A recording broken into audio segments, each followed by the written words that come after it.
How's it going? Welcome to the weekly rundown. I'm Brady, I'm Avery. and we got some Euro action going on. So, first we got Iceland. They're Yeah. out of the tournament. Unfortunately, the fairy tale book has come to an end. Yep. It's sad to see them go. They fought It really is. hard. They just ran up against a very talented France team, a France team that I picked to win the tournament. Yeah. Unfortunately, they're out. It's sad. Yeah, It's a it little really sad. is. And I think a lot of people weren't rooting for France to win that game. I think a lot of Yeah. people were going for Iceland just because of the underdog story, but I think a good amount of people actually were. I mean, I think there's something to be said about the home team, winning in their country, you know what I mean? I agree, and it is sad to see Iceland go. I think not only is it sad to see Iceland go because of watching them play, but also their fans. Their Yeah. fans were a big part of it. Every time they do the clap, Ooh. yeah, like that was cool to see after Yeah, it every was, game, yeah. and their support that they got from their fans back in Mhm. Reykjavik, and Yeah. it was a lot of fun. I mean, Yeah, it was cool to see how much it meant to them. No, it really You know what I was. And it was cool to see that guys who aren't on a world stage be put on a world stage and see them Mhm. perform like that. I'm Yeah. just telling you, snap up those Iceland players right now, dude. Definitely, man. They Sign got 'em up. heart. They've Yeah, got they heart. do. They work. Moving on to that, we've got the other quarterfinal games. We had Italy and Germany. Yep.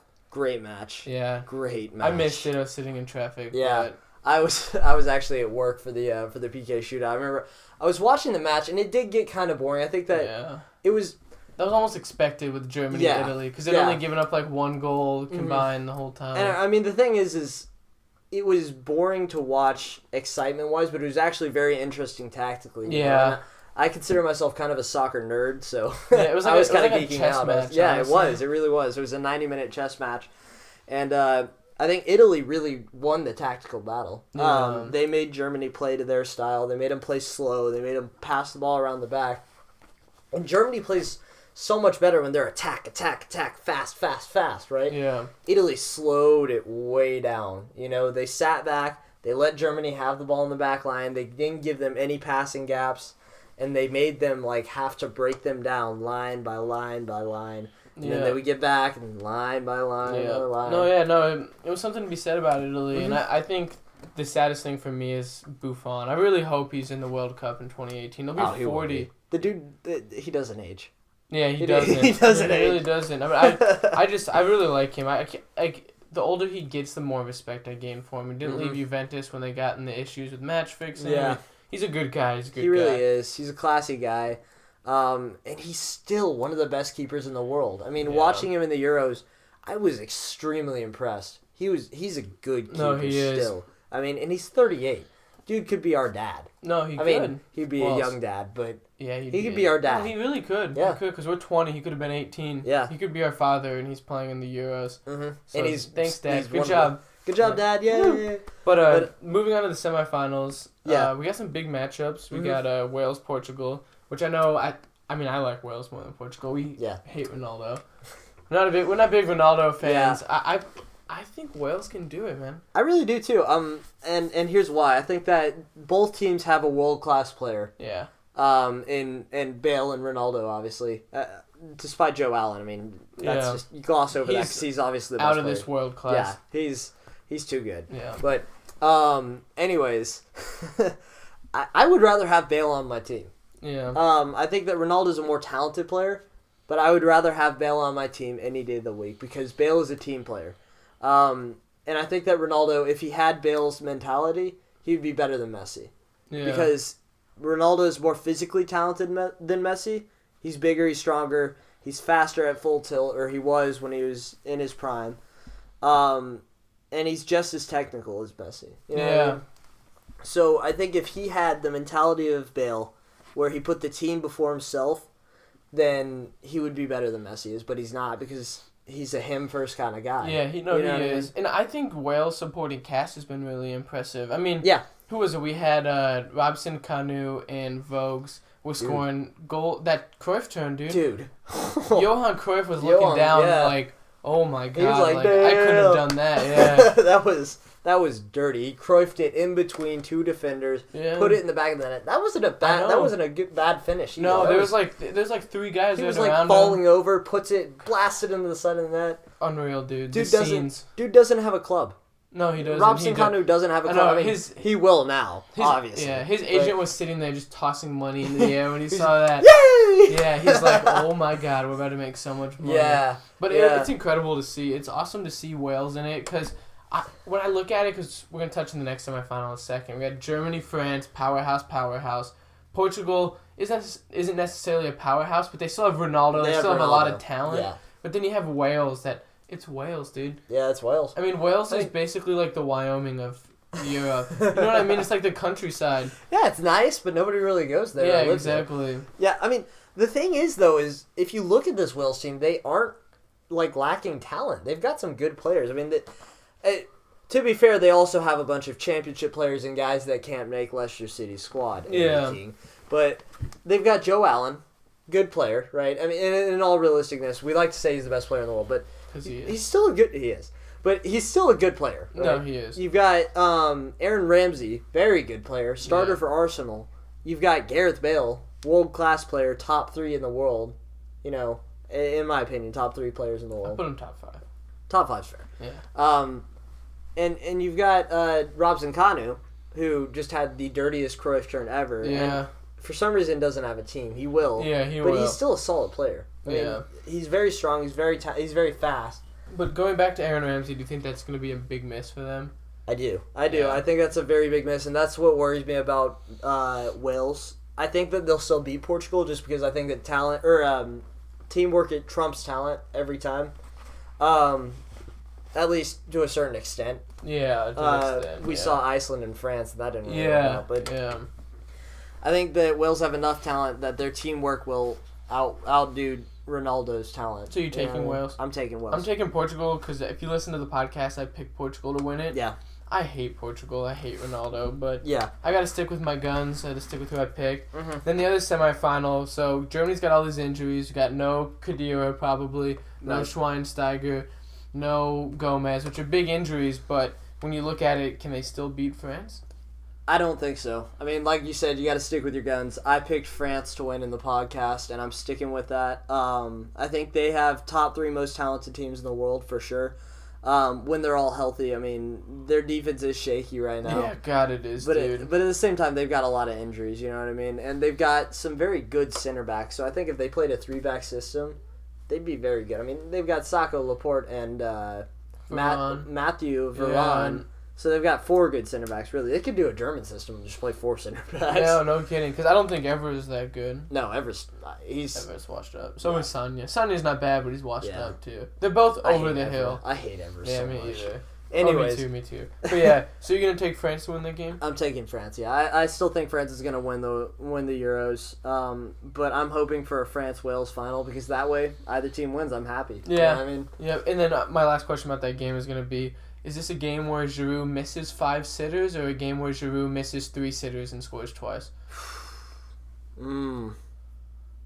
I think Giroud scores once. Yeah. And I think France wins 2-1 in extra time. I think this is going to be our first extra time winner. Actually, no, there's been an extra time winner, huh? Yeah, Portugal. Yeah, Portugal had an extra time winner against Croatia. But I think it'll be our second extra time winner of the tournament. I respect that, yeah. Yeah, I think it'll be Paul Pogba too. Yeah. I think that he's gonna turn it on. He's gonna have a great game against Germany. Yeah, I'm gonna take Germany just because I can not go against the World Cup champions. That's fair. Even with injuries, Germany's a very good team, but they are like you said, they have a lot of injuries. Yeah, Emre Can's a great player though. Man. He is, yeah. We've seen that. Yeah, I mean he really is though. I mean, he's good. Very impressive. He's very good. But the thing is about Germany, I don't trust them to do well with their false 9. I mean, I know they won the World Cup with a false 9. But the thing is you've seen how lackluster they've been throughout the tournament without their false 9. Once they put Mario Gomez in, they seemed like the best team in the world. Which, credit to them, when they're healthy, they are. Yeah. Without a doubt, to me, they're the best team in the world. And the thing is without that false 9 in this tournament, they haven't played well, and they don't have Thomas Muller in form. That's why they won the World Cup. Yeah, Thomas Muller was in form, and he's a great banging player. In goals when he's at the World Cup. Exactly. But Euros, it's like the Monstars took his talent, dude. Sucked the talent out of him. Exactly. But moving on to transfers, because obviously it's summer. I like to call it silly season because of all the stupid rumors that we see. We're gonna do a rundown of transfers. Right. Got to give me a quick explanation as to why they'll be good or bad until flop or not, basically. Okay. You're gonna give me. We're gonna start off with Mane. Mane, not a flop. Not a I flop. think he'll do well. I think he fits into Klopp's system. He's very pacey. He's very strong. He's very direct. Yeah. And he can finish. So I think he's going to add a much-needed out-and-out winger to Liverpool's team, which they didn't have. They didn't have an out-and-out winger. They had Origi, who really is a striker. Yeah.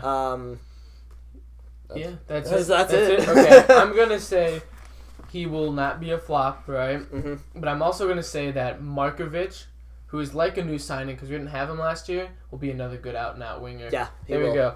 Next, Zlatan, Man United. Flop. I'm gonna say flop too. I'm gonna say he doesn't necessarily suck.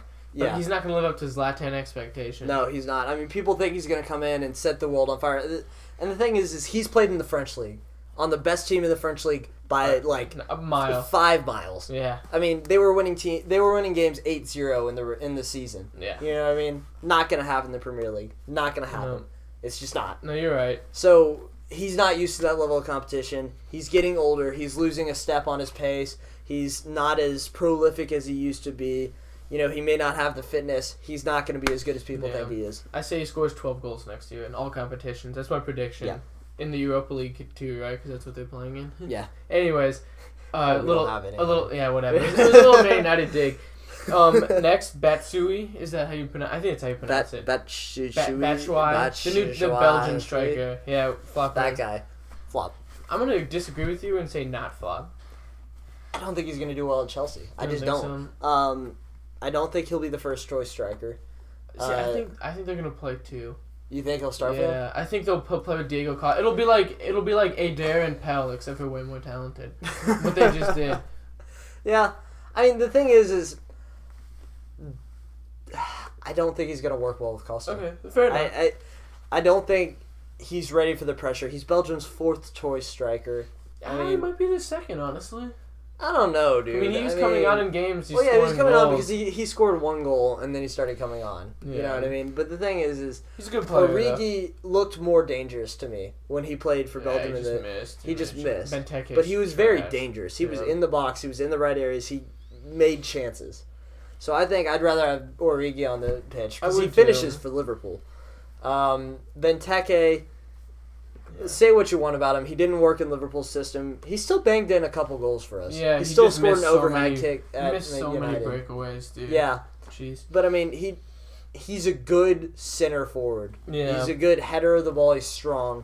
He holds the ball up. That doesn't fit for Liverpool, but he's still a quality player. And the last thing we'll say about Benteke before we move on is supposedly Crystal Palace made a £31.5 million £1 bid for him. I take that all day. If that's true, take that shit quick. Take that shit. Thank you very much. Please take that shit, Fenway then, Sports Group. And then moving on to the last one, Mkhitaryan to United. I think he's going to be great. I mean, I hate Man United. I'm sorry if we get some shade from Man United listeners. But Mkhitaryan, I honestly think he's one of the best players in the world that people don't realize it. I think he's very talented, but I think he's going to be a flop. I think so. Going to United, people have such huge expectations for their players, especially their new signings. And I don't think that he'll live up to it, especially in the Jose Mourinho system. I don't think he fits. He's a very creative player. He's a flowing player, and that's not going to fit in a hit and run type offense. But a hit and run style. Goodness. Yeah. That Jose Mourinho runs. Oh yeah, fair enough. And I guess that wraps it up. That's it. Go ahead and hit that like and subscribe button right down there. We're coming to you with the weekly rundown every Monday. Thanks, guys.